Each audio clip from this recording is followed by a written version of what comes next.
This is the Veteran Woman Podcast, the only podcast dedicated to empowering, inspiring, and encouraging veteran women to overcome their struggles and celebrate their successes. Now, here's your host, the one and only Airial and Tim. Okay, there we go. What's up? I'm good. How are you? I'm really good. I'm having a really good day. So, Tim, tell me about yourself. Oh, where to start? I can start from my childhood, probably the best thing, how I grew up to this place where I am right now. Go for it. Basically when I was a little child, I was really energetic, really enthusiastic. I remember school wasn't my favorite thing when I was younger. I always liked to do all other stuff, all the stuff besides school, which were a little bit more open, not so constricted, not so straightforward, and not so like in a certain way. And I remember my energy and my enthusiasm when I was younger got me into trouble a couple of times. So my mom was in school almost as much as me because I was always fighting and stuff like that. That was even before the age of 10, I remember.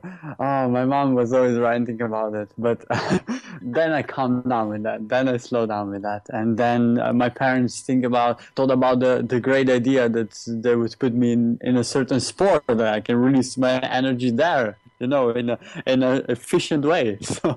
So I tried many different sports. I tried playing basketball, football, handball was the latest sport which involved the ball. I was pretty good in it, but I quit that because I dislocated my shoulder 3 times in a row, and I physically couldn't play it anymore, and I couldn't evolve anymore. And that happened to me at the age of 13, so that was the first sad conclusion of my first career. It wasn't a proper career, it was more like a hobby, but I remember that was one of the first kickbacks I had in my life that I knew now I want to be doing something differently. And that all led me to cycling, to professional cyclist career. Already, I was racing all over Europe, in Asia as well. I won a couple of international races, member of the national team in Slovenia for the last 5 years of my career. And then at a certain point, I kind of figure out that's not really the thing I want to be doing for the rest of my life. Even though I was successful, even though I was evolving, I was always getting better. It just wasn't the thing anymore. And I felt like there's something greater than myself out there. And I decided that I will find this thing. I wanted to discover what it is because I got a feeling, I felt the pull, but I didn't know what's that, what's happening, So I kind of jumped into the water before looking how deep it actually is. And I figured out in a way that this water is pretty deep, and that all led me to my new career, to my biggest passion, my love right now, coaching. And I'm coaching people from all across the world. I'm coaching mainly entrepreneurs, really driven, committed entrepreneurs who are making positive difference in the world, because that's really close to me, to my heart. And I see myself as just a catalyst of light and service for other people, for them to help them to be better and to achieve more, because they will influence people further on. So it's like I see my work as a ripple effect at the moment, and I absolutely love it. It was a journey. It was quite a journey, and I'm really proud of it, honestly, because I feel like I was quite privileged as a child that I was able to try so many different things, and I will forever be grateful to my parents for that. And I know that allowed me to come to this point at quite a young age where I am right now. And I believe it happened for a reason. And how long have you been coaching? Coaching now for almost 3 years. It will be 3 years, I think, in October. Yeah, October. Okay. Do you remember when we met or when we started? I think it was beginning of this year. Was it January or February? That's what I'm thinking, January or February. So if I haven't said it already, everyone, Tim is actually my personal life coach or performance coach, or whatever you want to call him. I know that he challenges the hell out of me.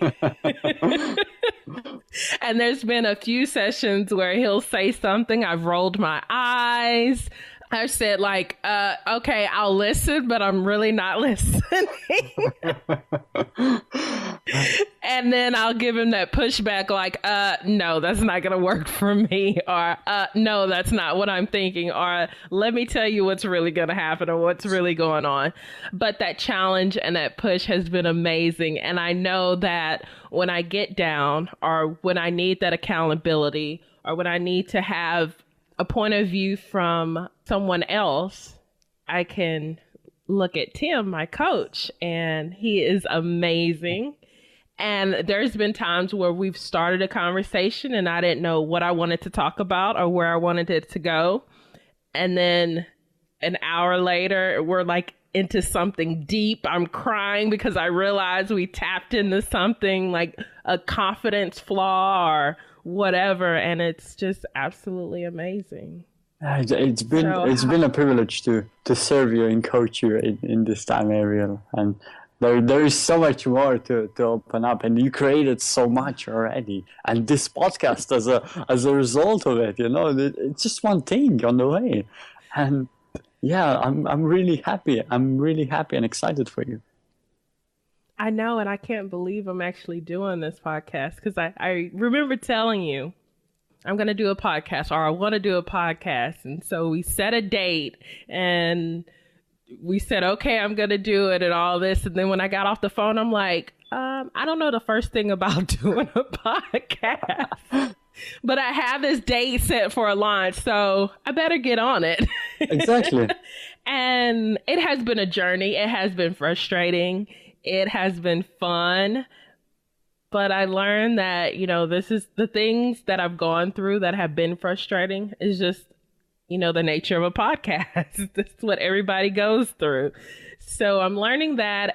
But I love meeting people and hearing people's story and everything. So I thank you so much for pushing me to do it. My absolute pleasure. And here's a huge lesson actually for your listeners as well, because you just had this desire to put this podcast together, but you didn't know how. So sometimes it's not about knowing how to start. Sometimes it's setting the date. Okay, by then I want to launch it, or that's what I want to do, or setting a number, something tangible you can look up to. And then you always figure out a way. And a lot of times I get to coach people who are asking me, so, but how can I approach this? This is such a huge challenge. I don't know how to go about it. And the trick is that it's never about how. We're just afraid that we don't know how, but we can always find a way to do it. And that's awesome that you're doing it and hustling and moving forward with it. That's beautiful. Yeah, because like you said, it's not about the how. Once you have that date, it's pretty much, okay, I'm going to figure it out. And then you figure it out step by step. And of course, you'll go through obstacles and challenges and frustrations and everything. But those make you stronger. Absolutely. And you get it done. It's so amazing. Like everything that I've done over the past 7 or 8 months has been like that. And it's been so rewarding because I look back and I'm like, wow, I didn't even have an idea of how I was going to do it. But it was something I wanted to do, and it was something that I felt passionate about, and I figured it out. And it turned out all right, or it turned out amazing or whatever, but I don't regret actually doing it. So tell me, what has been your hardest coaching session or experience? And if it's me, that's okay. I understand. No, it wasn't. It wasn't. What? Definitely not. The hardest probably was to start, to have my first coaching session. That was probably one of the biggest challenges. It was that I sat down with the person in front of me. The first people I was working, in my first year, I was only working with athletes. So majority of them professional athletes. Majority of these athletes were cyclists, so the same branch of sport as I was doing. So because I knew like what in cycling is needed to perform at the best. and sitting down and figuring out like, what am I actually going to do with this person right now? Because I finished my cycling career, that was back in 2013 in September, and the end of October I already started coaching. So it was 1 month or month and a half after I had my first client already. And I knew a little bit, like, what can we do? What can we talk about? And I thought that I'm the one who needs to lead that. I'm the one who needs to be the source of wisdom, the source of knowledge, and this great person who knows everything on how to be successful and how to win the race. And I realized later on through my career that it actually feels good for me to reflect right now. Later on, the real power does not lie within me, but within the client. And if we both show up at our best, and we are really willing to create something amazing and to find this next step, this way forward, this 1%, this little marginal gain on what we can improve, that's what leads to success later on. And yeah, that probably the hardest thing was for me to start, because I remember I was studying a lot, I was educating myself a lot. I spent all my spare time to read and study. And I remember I had one session beginning of the month and one session at the end of the month. And between, I felt like I need to study, I need to learn new things that I can bring something to it.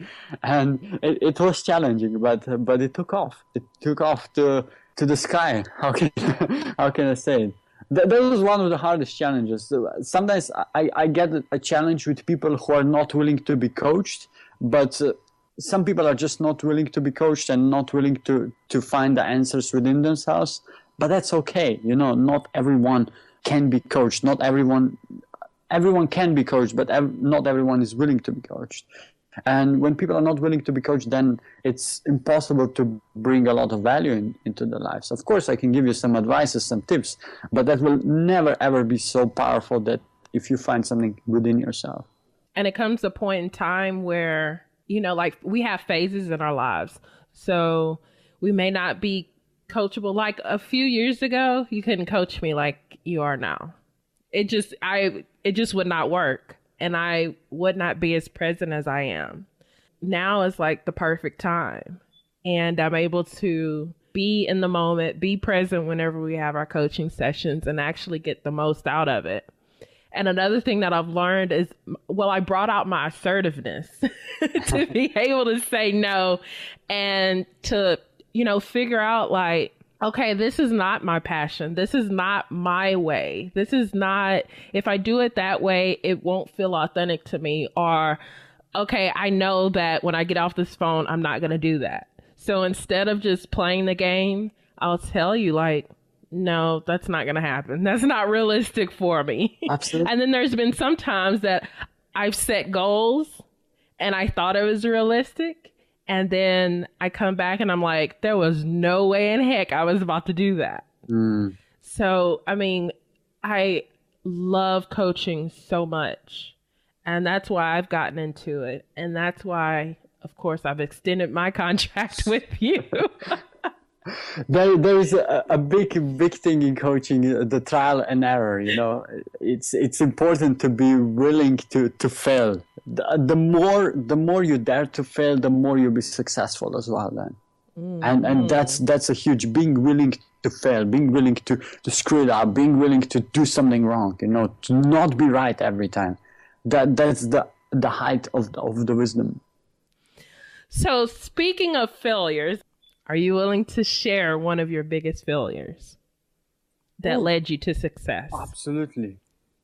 Yeah, one of the recent ones, an example, I fail on a weekly basis. You know, I fail on a weekly basis, and I just try to do it as much as possible. Sometimes it's hard, you know, like to do something you know that's highly unlikely that you'll be successful in it, but you know there will be a place to grow in it.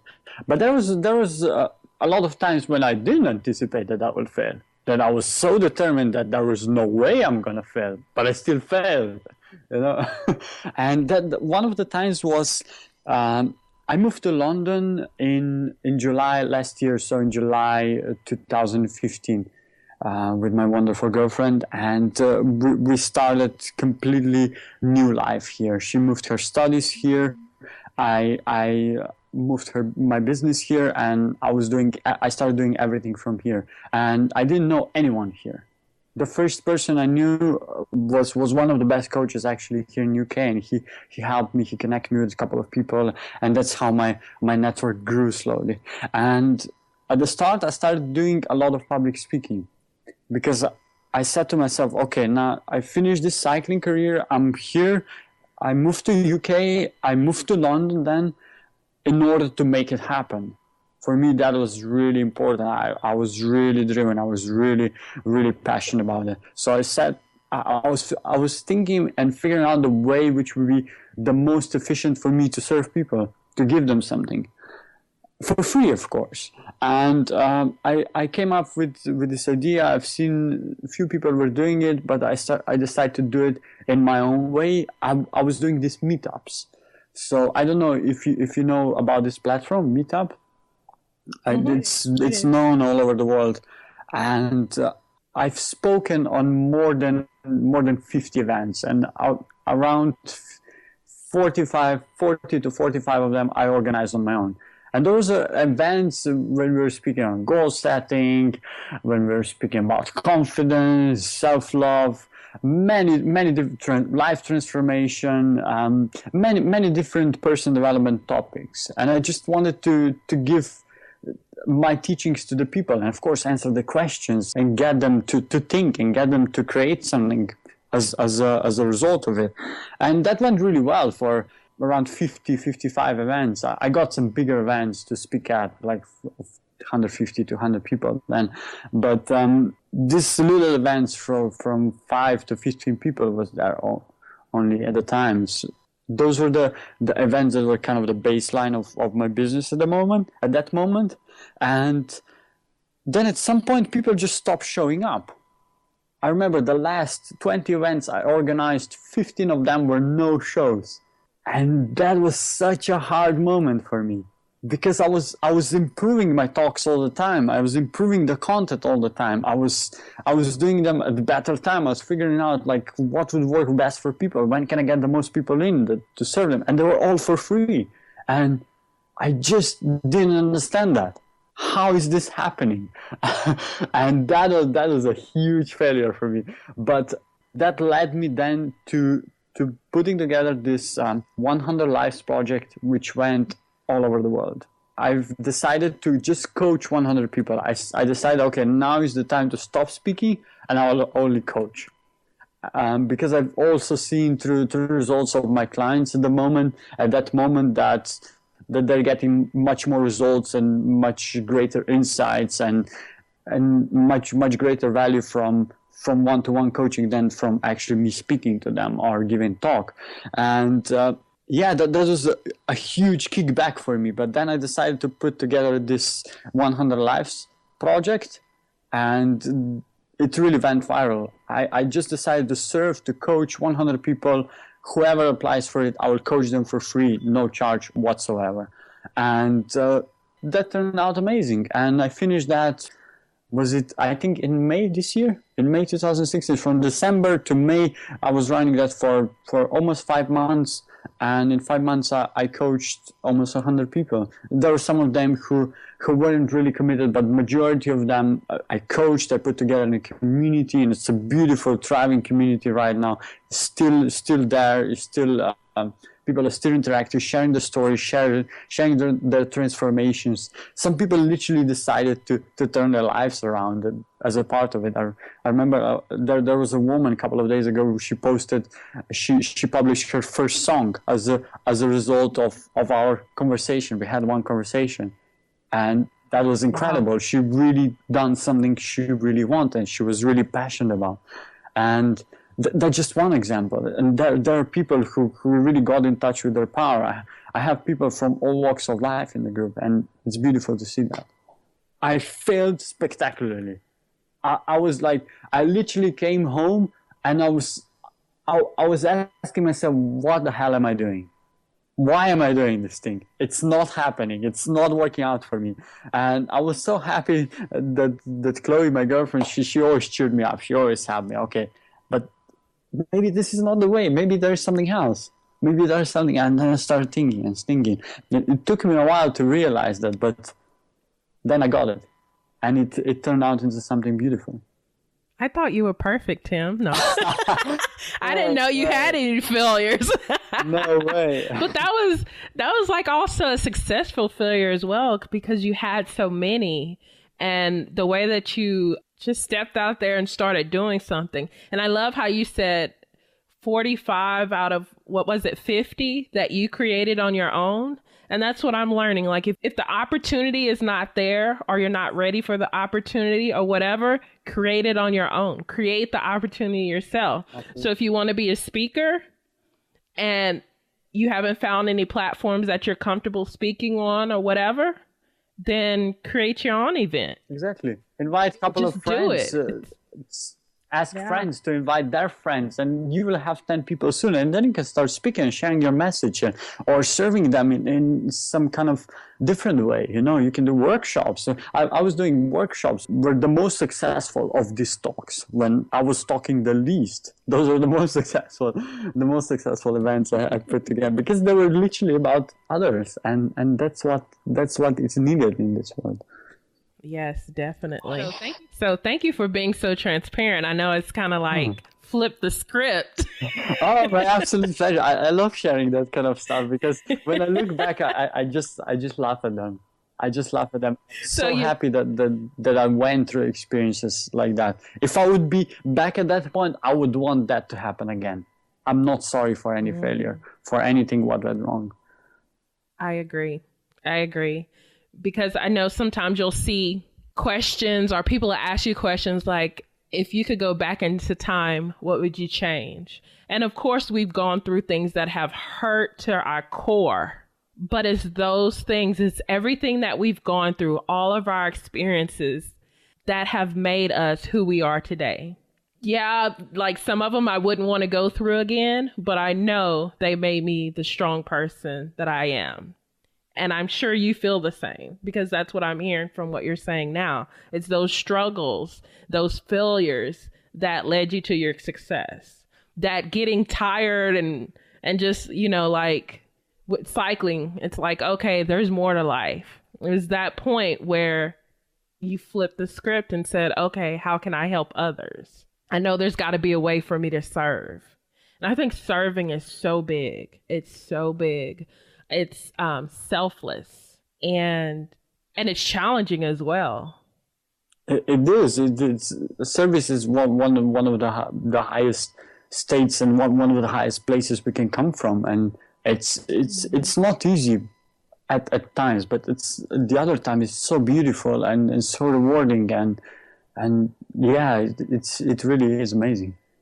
It really is amazing. And sometimes when we try to serve people, if there are maybe other entrepreneurs listening to that, this episode is, when you try to serve people in a certain way and it doesn't work out, that's okay.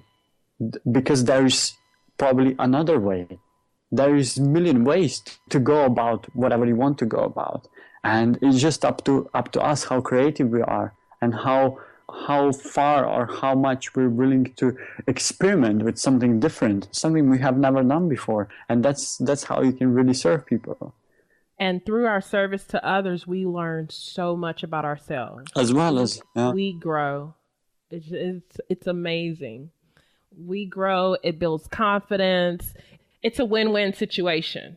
Definitely. Okay, so we've talked about a failure. I won't hold that against you in our next coaching session together. No, actually, when you were talking about that, it made me realize some other things that I could do as well, like the meetups and just creating it myself. Brilliant. So what's the date? And, what's the date? Like doing... Okay, we're not coaching right now.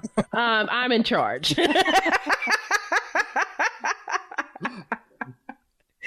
So... do you have a wow moment, like a moment throughout your journey as an entrepreneur, as a coach, or even as a cyclist, or any time in your life that was just like, wow, like, I can't believe this happened this way, in a good way. It's just like, wow, or an aha moment. Yeah, absolutely. I definitely have a lot of that kind of moments. If I can condense like my biggest wow so far is probably this transition I made from cycling to coaching, because I'm coming from Slovenia. It's a Central Eastern European country, very small country, but country of a lot of amazing people, a lot of amazing world-class athletes there as well. And I just had this pull to come from that country to UK. I felt like I need to be here because here is where I will make a next step in my career. Here is where I'll meet and meet new people and learn from them and able to develop myself. And when I arrived to UK, I couldn't speak English. I knew very, very basic English, and that was less than 2 years ago. And if I look back at that now, and I connect it with where I am at this moment, that's a huge wow. That's a huge wow. I feel really, really happy, and I'm really satisfied and really, really proud of what I was able to do. I remember myself walking around. I went to university straight away, which was even harder than just moving here. And everything was in English, of course. And I knew very, very basic English, like bread, water, and hello, stuff like that. Tell people hi and how to eat. Yeah, exactly. And I remember myself walking around and also being at the lectures. I always needed to process lectures in advance, that I translate as all the slides on the lectures, that I understood what will really happen at the lecture. And I went to study psychology because that was really, really connected to what I was doing and what I wanted to do further on. But that was challenging. It was challenging. I was walking around with my phone in my hands all the time, Google Translate open, and the first English phrase I learned was "wait a second." Because I couldn't continue the conversation. I didn't know what to say, and then I typed it in, I translated, and then I continued, and then it went on. And yeah, that was a journey, and it's a wow. I feel so happy that it unfolded the way it did for me. That's amazing how you did a lot of transitions all at one time. So transitioning out of career, the transition with moving to another country, mm-hmm.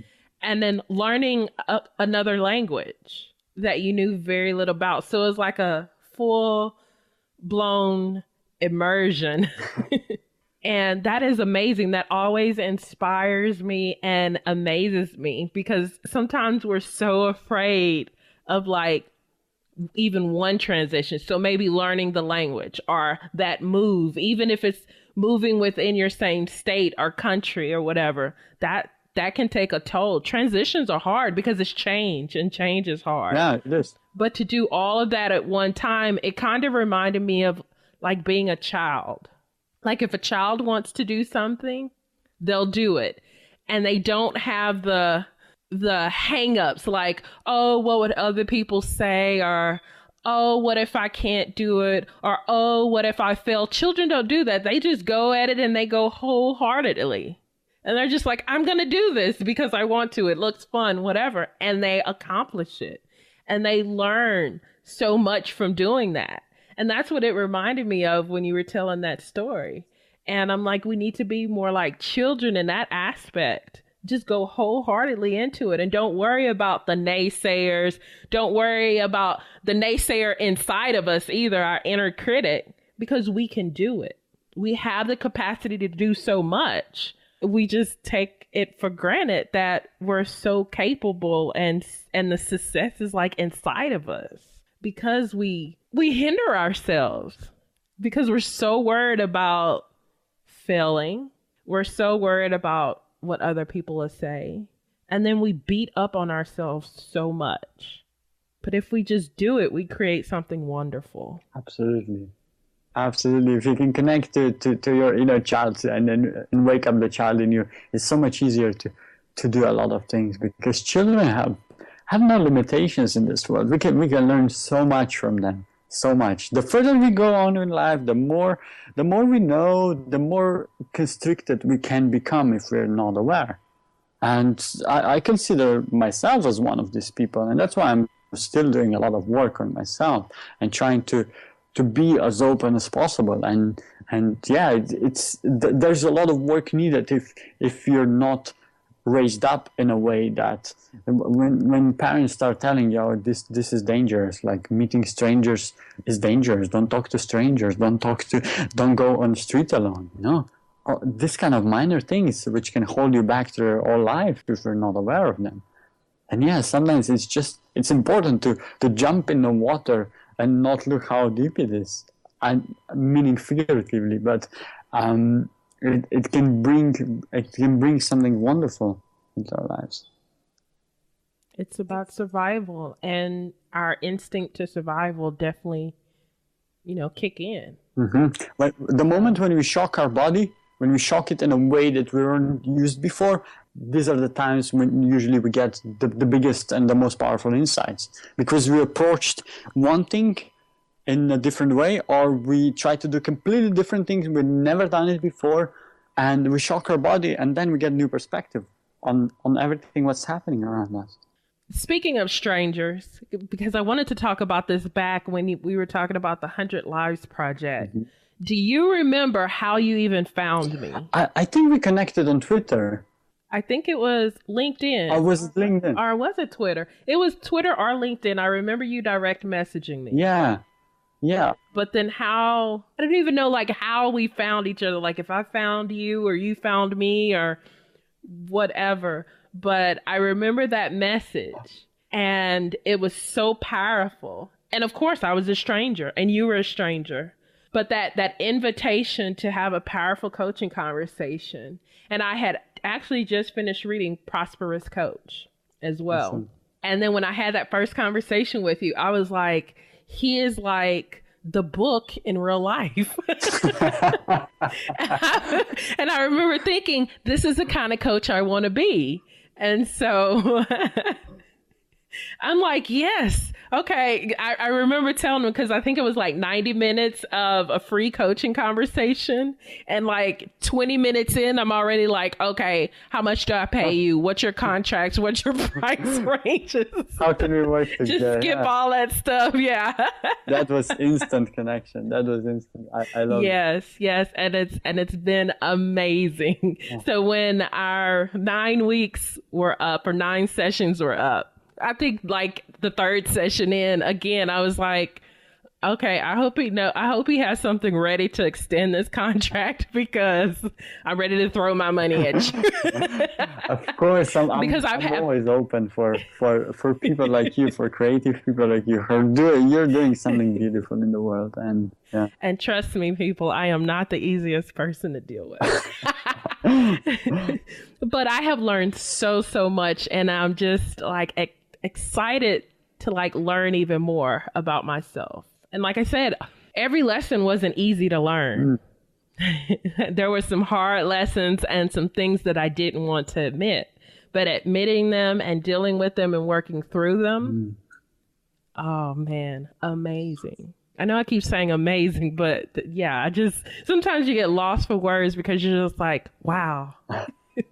That's my wow moment. I've had a lot of wow moments over this past 8 months. Yeah, maybe it would be good for you to tell your listeners, like, what have you created in the last couple of months? I'm sure they would love to hear about it. And here you go, taking control again. I am not sure. You may have to help me out, because I'm still like in awe. Maybe you can compare the place where you are right now and the place where you were at, like what happened? What's different? I know a big thing that I had to see. He took control. I thought I was interviewing him.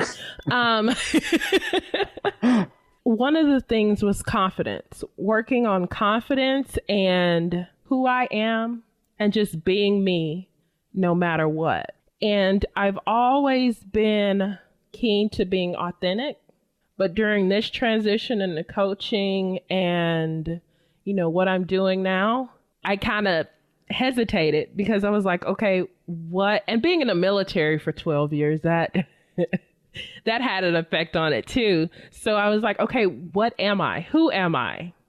What is me? Like, what part of what I want to do is because somebody else says I need to do it? And what part of it is, this is how I want to be. This is how I want to do it. And I just learned that, like I tell people who I work with, I really give a damn. And that's a big thing. And I give a damn about them, and I don't give a damn about whatever everybody else says. And I've learned to like sit down, and when I'm faced with making a decision, to say, hey, okay, is this in line with my purpose? Is it in line with my passion? Is it in line with my values and what I really want to do? Or am I trying to make this decision because an outside source or my inner critic even is telling me I should be doing this? And now I'm learning.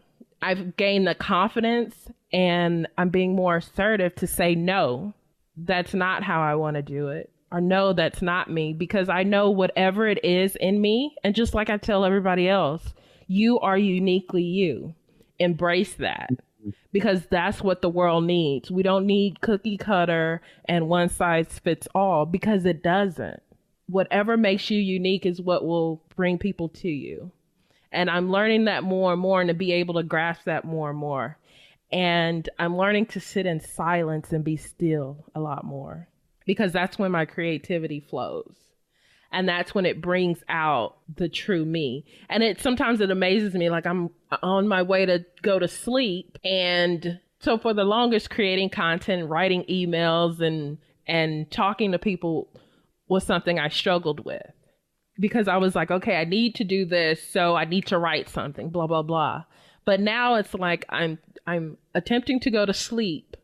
So that's that moment of stillness and quietness, and like a whole email will flow, or a whole message will flow. And so I wake up, now I embrace it. Instead of saying, oh no, I have to go to sleep, I'll get up, put pen to paper.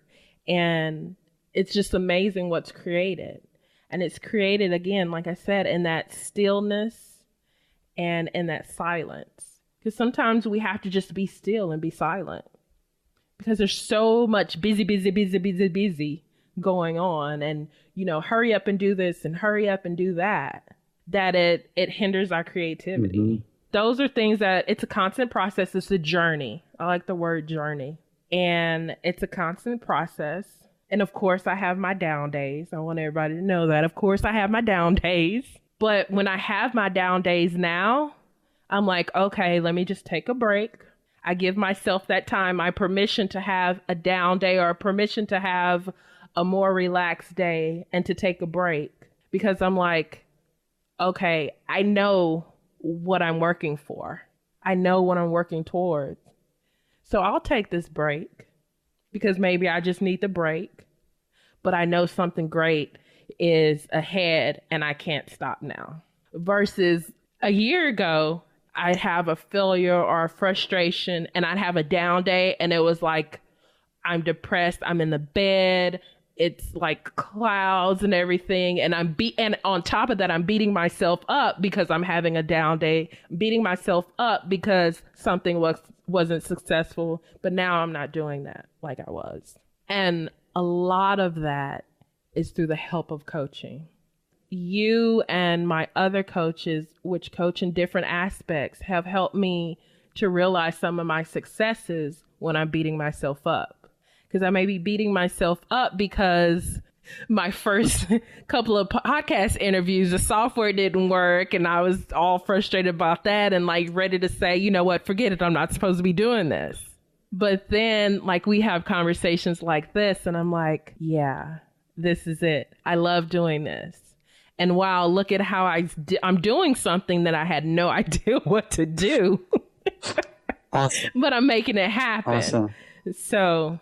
And it all comes from the way you are, when you work on your being, you know, when you're happy with the person you are, you love yourself. Also embrace the moments when you're not at your best, because we all experience that kind of moments, you know. It's crazy to say that that somebody's never a little bit down, or somebody's always happy and always on a high. Like I always ask them, like, what kind of drugs are you taking? It doesn't normally work like that. It doesn't work like that, and that's okay. And if you're okay with that, then it's 10 times easier to deal with it. And then you can just anticipate and be excited about what will arise next, what will unfold next, what's the idea you will get next. And when you create this place of stillness, when you're able to get from that place, that's where the best things come from. Beautiful. So let me take control of my interview again. And I like doing a lightning round. And so I'm going to ask you a few questions, about 5 questions. Okay. And just shoot whatever first comes to mind. Okay. So what is the best life advice that you've ever received? Life is a marathon, not a sprint. And who did you get that from? Success is a marathon, not a sprint. But I think that life is a marathon, not a sprint. So I received that from his name is Michael Serva. He's one of the best coaches here in UK, and he was the person who connected me with a lot of people here in UK, and I'm actually meeting him tonight. Yeah, so I love this man. He's cool. He's coming from similar background than me, Eastern Europe. He came to UK and he made it happen. 10 years, like really big time. He has very inspirational story behind, and that's an advice that I remember a lot of times, because I'm the kind of person who wants to get everything right now. I'm really impatient, really impatient. I want to make everything happen today or the latest tomorrow by 12. And if that doesn't happen, then I feel so like I'm so hard on myself. But until I'm really applying this principle to my life and my business, everything flows much nicer and much easier. It's much more effortless. I could never tell that you're impatient.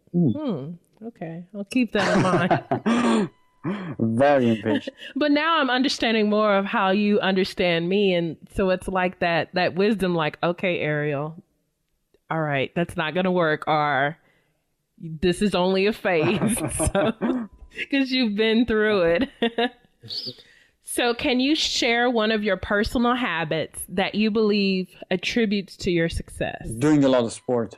I love doing sport. I love doing high intensity sport. Right now, because I live in the city for the next month, I'm moving out in September with my girlfriend. I cannot wait for that. Because I'm in the city, I compromise on doing sport a little bit. I'm just going to the gym, but I always compete with myself. I always push myself further. I track how many repetitions I could do, and then I try to do 1 or 2 more or 3 more next time. And I always search for this next step. And that's what definitely, it stills my mind. I'm doing a lot of stuff which are psychological, which are mental, and I need to activate my physical body. And one of my coaches, David Saville, he's a world-class coach here, living near London as well. We were doing a lot of work recently together, and we figured that out. It's really, really important thing for me to do, to really activate my physical body, like in a way that I shock it. I love waking up next morning and being sore. I cannot move my arms like really high, or my back hurts me, or something like that, or my legs. And that's just a part of me, and I love doing that. And that's like a whole nother story in itself, like how life and physical exertion are like parallel or like equal and the same, because you push yourself when you're working out or getting ready for a competition or getting ready for a sport or something. You push yourself, and you know that soreness means you're growing and you're stretching yourself. Absolutely. It's the same. That's how life. Sport, business does the same thing, the same principles. Right. So do you have any helpful resources that you can share? Visit my website. Have a look at my resources page. Shameless plug. Go ahead. have a look at my resources page where I have a couple of interviews, couple of podcasts, couple of shows, couple of videos, and I'm sure you will be able to get some really valuable stuff out of that. And what is your website? Is www.timmikelj.co.uk. TIMMIKELJ.co.uk. That was so hard. I'm just realizing that was so hard for me to do a year ago. I couldn't spell in English. I couldn't do it. Oh. See, this language barrier. I always spelled it in a Slovenian way. You say the letters differently. Oh, okay. Because I noticed. So I'm on a Skype interview, and I'm actually like looking at Tim right now. And when I asked him to spell it, it's like he was searching, like, what is it again? So now, I forgot the language. Yeah, I have a little bit of dyslexia as well, so it's a little bit hard, but I always make it happen. So what book, if you had one book to recommend, should read, what would it be? That's just the recent one. I sent it to you as well. I would definitely recommend everyone to read that. It's from this author called Michael Neal. Michael Neal, he's one of the world's greatest coaches, and he's an author. He's written a couple of books already, and that's his latest one is called Finding Your Way Back Home. And it's a beautiful book which is talking about the nature of life and how we can go through life in way more effortless way than we sometimes do. And I would definitely recommend this book to anyone. I recently they gave it to a CEO of a company here, and he just emailed me the other day that his girlfriend took his book away from him. And she read it first, and she liked it so much she doesn't want to give him back, and now he needs to fight back for the book. So yeah, it's a great book. I definitely recommend it. I recommend everyone to grab it and read it. It's a short book. You can read it in a couple of hours, so it doesn't take a lot of time. Well, again, thank you so much, Tim, for doing this interview. Thank you for allowing me to, kind of turn the tables, even though you kind of took charge there for a little bit, but only because I allowed you. It's all in your I just want to put that out there. You're the one who runs the show. So thanks again. Again, you can find more about Tim at www.timmikelj.co.uk, correct? Yes, correct. Okay. Thank you so much, Airial, for putting this together. This will be a wonderful platform, what you're doing it. And you're doing it from a beautiful place, from a place of love and service. And that's what makes you great in my eyes. Thank you for doing this. Thank you.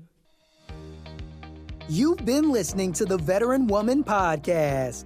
If you want to connect with Airial and let her know what you thought of today's show, be sure to head over to www.theveteranwoman.com and follow her on Facebook, Instagram, and Twitter at The Veteran Woman.